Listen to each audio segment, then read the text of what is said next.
Society India and beyond tapestry of the past का एक super interesting chapter. तो ये रहा chapter number 6, the beginnings of Indian civilisation, यानी भारतीय सभ्यता की शुरुआत। चलिए जल्दी से अपनी बुक का पेज नंबर 85 ओपन कर लीजिए और देखते हैं कि हमारे इतिहास के इस पन्ने में क्या क्या छिपा है। ओके, तो आज का हमारा सफर इन 5 स्टेप्स में पूरा होगा। पहले हम समझेंगे कि सभ्यता या सिविलाइजेशन आखिर होती क्या है।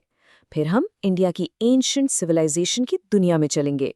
उसके बाद उनके माइंड ब्लोइंग टाउन प्लानिंग और वाटर मैनेजमेंट को देखेंगे और एंड में सारे इंपॉर्टेंट पॉइंट्स को फटाफट रिवाइज कर लेंगे। रेडी हो ना? चलो फिर। तो शुरू करते हैं हमारे पहले टॉपिक से, सभ्यता एक परिचय यानी एन इंट्रोडक्शन टू सिविलाइजेशन। और इसके लिए हम सबसे बेसिक सवाल से स्टार्ट करेंगे जो आपसे आपकी बुक में भी पूछा गया है। सवाल है, व्हाट इज अ सिविलाइजेशन, यानी सभ्यता क्या है। ये आपको पेज नंबर 86 पर मिलेगा। तो सोचिए जरा, ऐसी क्या चीजें हैं जो किसी सोसाइटी को एक सिंपल सोसाइटी से एक सिविलाइजेशन बना देती हैं। चलिए इसका जवाब ढूंढते हैं।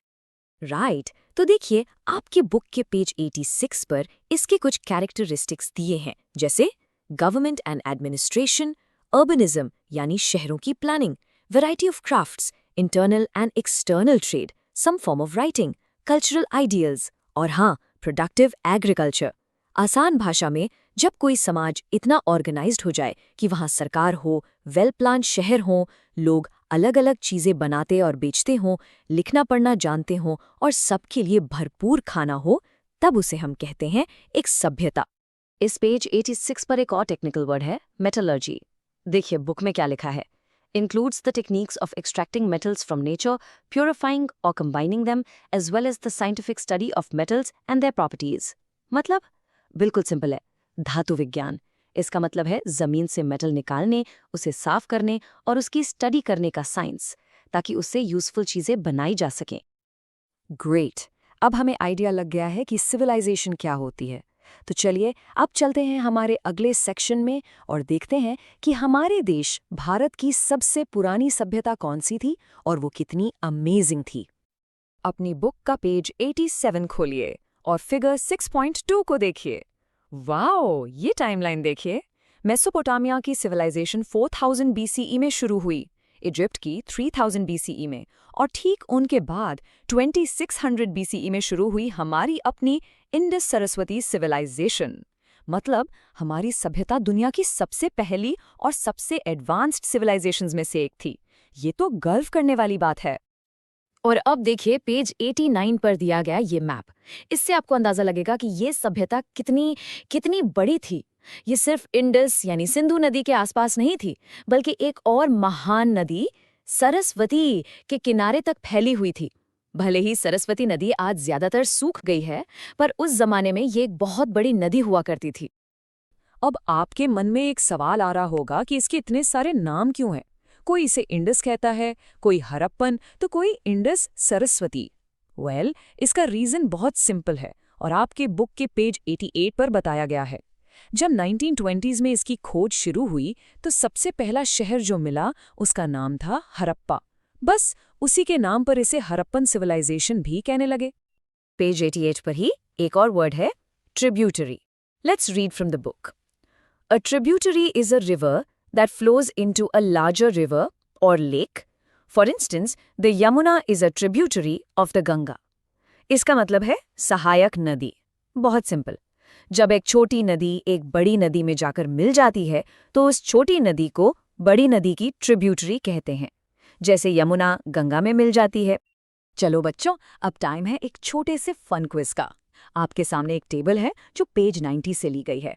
एक तरफ है हरप्पन सिटीज और दूसरी तरफ है आज के स्टेट्स। अब आपको करना यह है कि वीडियो को पॉज करके पेज 89 के मैप की हेल्प से इनको मैच करना है। चलिए करिए। ओके, कर लिया। चलिए आंसर्स चेक करते हैं। धौलावीरा है गुजरात में, हरप्पा है पाकिस्तान के पंजाब में, कालीबंगन है हमारे राजस्थान में, मोहनजोदारो है पाकिस्तान के सिंध में और राखीगढ़ी है हरियाणा में। जिनके सारे सही हुए, क्लैप फॉर योरसेल्फ। बहुत अच्छे।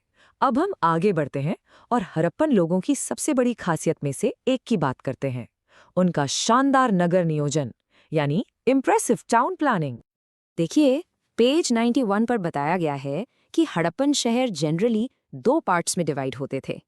एक होता था अपर टाउन, जो ऊंचाई पर बना था। इसके चारों तरफ दीवार होती थी और माना जाता है कि यहाँ रूलर्स या इम्पोर्टेंट लोग रहते थे। और दूसरा बड़ा हिस्सा था लोअर टाउन, जहाँ आम लोग रहते थे। सोच सकते हैं कितनी वेल प्लान्ड सिटी थी। और इस धौलावीरा की फोटो को देखिए, साफ पता चल रहा है कि सड़कें कितनी चौड़ी और बिल्कुल सीधी हैं, एक दूसरे को राइट एंगल यानी 90 डिग्री पर काटती थी, एक ग्रिड पैटर्न में, बिल्कुल किसी मॉडर्न सिटी की तरह। उनकी इंजीनियरिंग और प्लानिंग दोनों ही कमाल की थी। मोहेंजोदारो में एक और ऐसी चीज मिली है जिसने सबको हैरान कर दिया, द ग्रेट बाथ। पेज 91 पर इसके बारे में आप पढ़ सकते हैं। ये एक बहुत बड़ा 12 मीटर लंबा और 7 मीटर चौड़ा टैंक था, और इसकी सबसे स्पेशल बात, ये बिल्कुल वाटरप्रूफ था। उन्होंने इसे बनाने के लिए नेचुरल तार का इस्तेमाल किया था। सोचिए, हजारों साल पहले ऐसी अमेजिंग टेक्नोलॉजी। लेकिन यहाँ एक बड़ा सवाल खड़ा होता है, जो आपकी किताब में भी है, what was the purpose of the great bath? आखिर इतना बड़ा और इतना स्पेशल टैंक बनाया क्यों गया होगा? आर्कियोलॉजिस्ट इसके बारे में अलग अलग थ्योरीज देते हैं। कुछ मानते हैं कि ये रॉयल फैमिली के लिए एक प्राइवेट स्विमिंग पूल जैसा था, और कुछ का कहना है कि ये किसी खास रिलीजियस सेरेमनी यानी धार्मिक अनुष्ठान के लिए इस्तेमाल होता था। पर इसे पब्लिक बाथ नहीं माना जाता। पता है क्यों?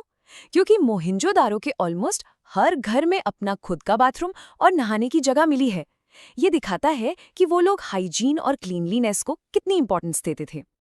और इसी क्लीननेस की बात से जुड़ता है हमारा अगला सेक्शन, अद्भुत जल प्रबंधन यानी अमेजिंग वाटर मैनेजमेंट। पानी को मैनेज करने में तो हड़प्पन लोगों का कोई जवाब नहीं था। जैसा मैंने अभी बताया, ज्यादातर घरों के बाथरूम्स एक बेहतरीन ड्रेनेज सिस्टम से जुड़े हुए थे। ये जो नालियां थी वो सड़कों के नीचे नीचे चलती थीं और सारे गंदे पानी को शहर से बाहर ले जाती थी, बिल्कुल आज के सीवेज सिस्टम जैसा। Mind blowing, right? स्क्रीन पर ये नंबर देखिए, 73 मीटर्स। जानते हैं ये क्या है? ये धोलावीरा में मिले सबसे बड़े रेजर्वोयर यानी पानी के तालाब की लंबाई है। एक काम करिए, जैसा आपकी बुक में भी कहा गया है, कल अपने स्कूल के प्लेग्राउंड को नापना और इससे कंपेयर करना। आपको तभी रियलाइज होगा कि ये कितना कितना बड़ा था। सिर्फ एक नहीं, धोलावीरा में कम से कम 6 बड़े बड़े रेजर्वोयर्स मिले हैं। उनमें से कुछ तो पत्थरों को काट कर बनाए गए थे, और ये सारे आपस में अंडरग्राउंड ड्रेन से कनेक्टेड थे, ताकि बारिश के पानी की एक एक बूंद को सेव किया जा सके। उनकी वाटर हार्वेस्टिंग की टेक्निक लाजवाब थी। तो चलिए बच्चों, एक क्विक रिवीजन करते हैं। हमने सीखा कि इंडस सरस्वती सभ्यता दुनिया की सबसे पुरानी और एडवांस्ड सिविलाइजेशंस में से एक थी। वो लोग मास्टर प्लानर्स थे जिन्होंने ऑर्गेनाइज्ड शहर बनाए। वो ब्रिलियंट वाटर इंजीनियर्स थे जिन्होंने बड़े बड़े रेजर्वोयर्स बनाए। और सबसे इंपॉर्टेंट बात, उनकी सोसाइटी शोषण पर नहीं बल्कि आपसी सहयोग पर चलती थी। और अब जाने से पहले मैं आपके लिए एक सवाल छोड़कर जा रहा हूं। अगर आपको एक आर्कियोलॉजिस्ट से इंडस सरस्वती लोगों के बारे में सिर्फ एक सवाल पूछने का चांस मिले, तो आप क्या पूछेंगे? इस पर जरूर सोचना। चलिए, इसी के साथ ये चैप्टर यहाँ खत्म होता है। मिलते हैं बच्चों अगले चैप्टर पे। तब तक के लिए पढ़ते रहिए, बढ़ते रहिए।